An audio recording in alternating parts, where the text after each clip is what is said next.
Imagine this. What if there are actually multiple drives within you, driving you at all time? A bit like there's multiple sides to you, multiple voices within you. I'm in your head, bugs under your skin, pancakes. Subscribe? You should. Yoda? Anyways, maybe not entirely like voices in your head, but there's a common idea within philosophy that there might be multiple drives in human nature, multiple sides to what it means to be human, and these sides are often in conflict with each other. Now, one of the philosophers who thought about this was Nietzsche, and in his book The Birth of Tragedy, that's exactly what he talks about. This guy again, come on. What is he gonna try and do now? Convince me that I'm going crazy? Ha! As if that's ever going to happen. Hey man, can you try to be a little bit more silent? Who the hell are you? No man, it doesn't matter. Just try and be a little bit more silent, yeah? There's other people living here. Nah man, I can do whatever I want. Don't tell me what to do. Come on man, why do you have to be so difficult about it? Like, there's other people living in this house as well. Like, try and be a little bit more silent. Who's he? Who?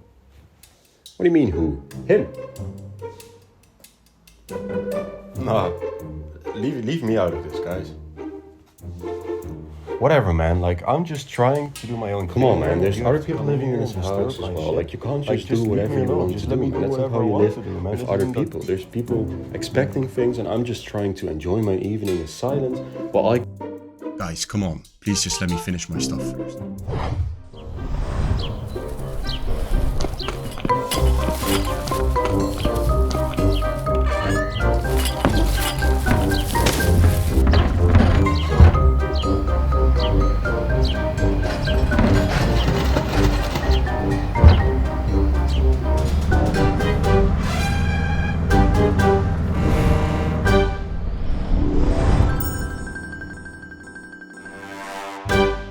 So, Nietzsche definitely wasn't the first guy to talk about this divide within human nature. Now, it can even be traced as far back as to Descartes, you know, the guy from... Dude, are you real?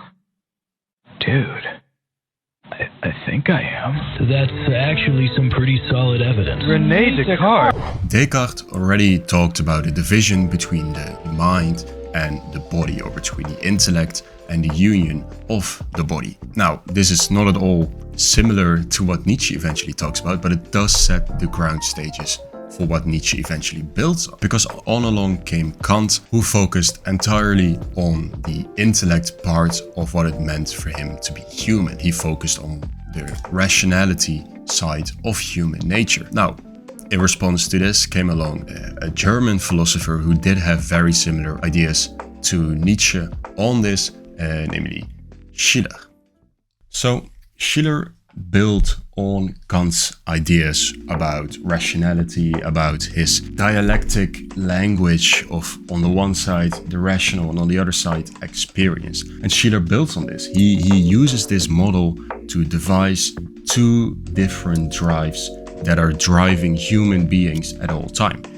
One drive being what he calls the sense drive. This is the drive that is in touch with our physical nature, the drive that seeks immediacy, it seeks pleasure, it seeks life. And this relates mostly to Kant's belief of sensual experience. Now, contrary to this sense drive is the form drive, which is the other side and which appeals to our rational nature. It appeals to our mind, our intellect, to universality, to law, and of course self-determination. Now, what makes Schiller very interesting is that he sees this as two opposite drives, two drives which are always at conflict with each other. And he believed this to be visible on the political scale as well. He believed this to be what is at the core of society and what drives society into certain directions. However, he believes that we are missing something, namely these two drives are constantly at war with each other for supremacy, but he says neither should be in power. In order to reconcile these two drives, in order to actually achieve harmonization and balance, he introduces a third drive, which he calls the play drive, which in essence also appeals to both the sense drive and the form drive and it drives back to beauty and aesthetic law and whatever. But of course, this is not a video about Schiller's idea, but it is a very good starting point. Namely, these two drives of human nature, one being rationality and one being sensual experience, which you can find in both Kant and in other philosophers such as Schiller. Now, Nietzsche, he takes quite a different approach to this. No, Nietzsche also introduces two drives, but he doesn't introduce a third. But let's first take a look at his two drives. So he believes in, on the one side, Apollonian drive, and on the other, the Dionysian drive. Now, it might be useful to explain where he got these names from, namely from Greek mythology. Greek mythology was a very important source of inspiration for Nietzsche, and in fact, it's not for nothing that the book is called The Birth of Tragedy, because Nietzsche is referring to Greek tragedy, which he believed to be the highlight of drama, of poetry, and in essence of culture. Now, there's a whole history of Germans believing ancient Greece to be the epitome of culture. So what exactly does Apollonian and Dionysian mean? Well, they refer to two gods, which Nietzsche believed to be two opposite gods, namely Apollo on the one side and Dionysius on the other side. Apollo, the Greek god of course, not the moon missions. Apollo was the son of the king of gods, Zeus. He was a twin brother of Artemis, the goddess of the hunt, and he, Apollo, was often seen as the god of healing, the god of music, and the god of arts. Now, it's important to know that in this, he was the god of the structured arts, the structured music, such as music theory, but also the architectural arts, the art of symmetry. And he played a very important role in Greek mythology overall. Dionysus was also a god of Zeus, albeit with a different mother, as is quite common with Zeus, but it actually makes Apollo and Dionysus half brothers. Dionysus was famous as the god of wine, the god of feasting, the god of fertility, but also the god of madness, of chaos, but also in some forms music and arts. So you can already see how it's quite the opposite of Apollo, because it's actually where Apollo is the god of stability and harmony and balance in music. Dionysus is actually its opposite. It's for chaos, it's for madness, for festivity, and for just absolutely losing yourself. Now that we know what these two gods meant, it's quite easy already to see where Nietzsche is going with the Apollonian drive and the Dionysian drive.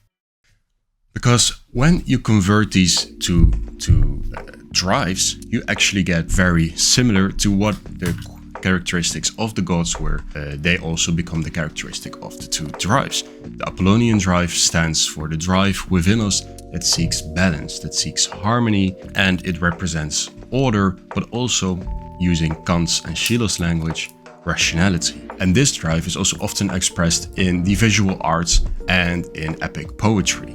Now, the other drive, the Dionysian drive, is then, of course, associated with chaos. It's associated with instability, unbalance, but also ecstasy and instinct, and in Schiller and Kant's words, experience. And this drive often finds its expression in music and in tragedy. Now, where Schiller arrives at these two different drives and then argues for a third drive, Nietzsche actually says, no, why introduce a new third drive if it's precisely these two drives that are actually at the core of human nature? He believed that they were essential to what it means to be human and that they should not at all be reconciled. No, this conflict is where true art arises from. And that's why he sees Greek tragedy as the epitome of art, the epitome of culture, because he believed that true Greek tragedy did not reconcile these two forms. No, it actually manifested both these sides. It did not prefer one drive over the other drive. No, it appealed to both of them and utilized both of them. Now, of course, not all is perfect in society. Nietzsche argues for these two drives and then goes on to say that we misunderstand these two drives. And Schiller is actually arguing the same thing initially, namely that throughout history we've been focusing on one of the two drives too much. Now, Schiller believed this to be happening to both the drives, where we focus on one drive more than the other, and this kind of shifts throughout history. But Nietzsche believed that through history we can actually see a linear trend of moving towards one specific drive, namely the Apollonian drive. Nietzsche actually blames probably the most famous philosopher of all, the one who said, "All I know is that I know nothing," namely Socrates. He said that it's Socrates' fault that we've started to focus more on the rational side of human nature, more on the Apollonian drive within human nature, and through this we've started to lose ourselves and what it means to be human. We've started to appeal to the Apollonian drive only, and we've started to forget the Dionysian drive entirely. He argued that the Socrates' use of dialectic and of reason has actually destroyed the mythic and destroyed what it means to be human through destroying the Dionysian drive. Because Nietzsche believed that human nature is something tragic, human life is something tragic, filled with tragedy, filled with emotion, where we have high highs and low lows. Kevin, your dog just died. He believed it should be filled with this ecstasy, and this is exactly what makes life life. This is what makes human life human.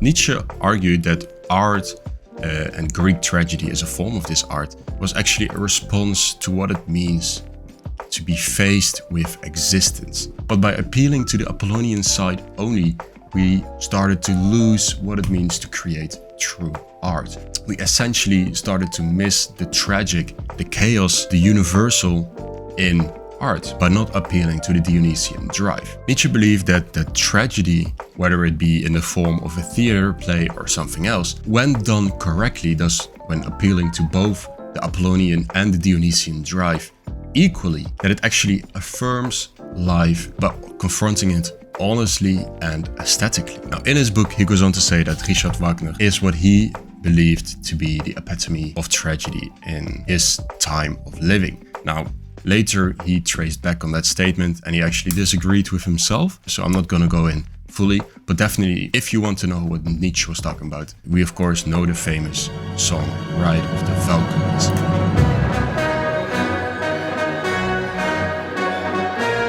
To experience a song like this played by full orchestra, you can imagine the feeling Nietzsche experienced when he first heard this song. He believed that this was part of the answer to all of the questions surrounding what it means to exist. And this is why he believed that art allows the affirmation of life and allows the confrontation of life to be done honestly and aesthetically. But of course, even though Nietzsche believed that there were still examples of art being done properly during his time, he of course does not believe that this goes for the entirety of society. In fact, he's very critical about the direction society was going in at the time, because he saw it as one of decline of culture. He uses the decline of tragedy as a metaphor for the decline of culture and philosophy that he was seeing in society during his time of living. He goes on to argue that he longs for a rebirth of culture grounded in music, in tragedy, in arts, which appeals to both of the drives. So, in conclusion, the book is a very interesting read. It was the first book written by Nietzsche, and in the book he just argues for these two drives, the Apollonian on the one hand and the Dionysian on the other. And he argues how throughout history we have started to appeal more to the Apollonian and started to forget the Dionysian, which is something bad. To experience life truly and to understand life, or at least cope with its difficultness, you need to appeal to both these drives, and you need to have tragedy and understand tragedy honestly and aesthetically and allow it to exist. But yeah, what do you guys think? Do you guys believe that there are two drives within human nature? Are there maybe even multiple drives? Maybe even 3, 4, 5, I don't know how many drives. Or do you prefer more Schiller and Kant's belief that there's just the intellect and human experience, which are constantly at clash with each other and need a third drive as reconciliation? Or do you believe that this is all just a bunch of nonsense and there are no such things as human drives which are driving us individually into a certain direction? Anything is possibly, honestly. Feel free to let me know what you think down below in the comments. Thank you guys for watching. If you enjoyed, feel free to like and subscribe, and I'll see you all next week.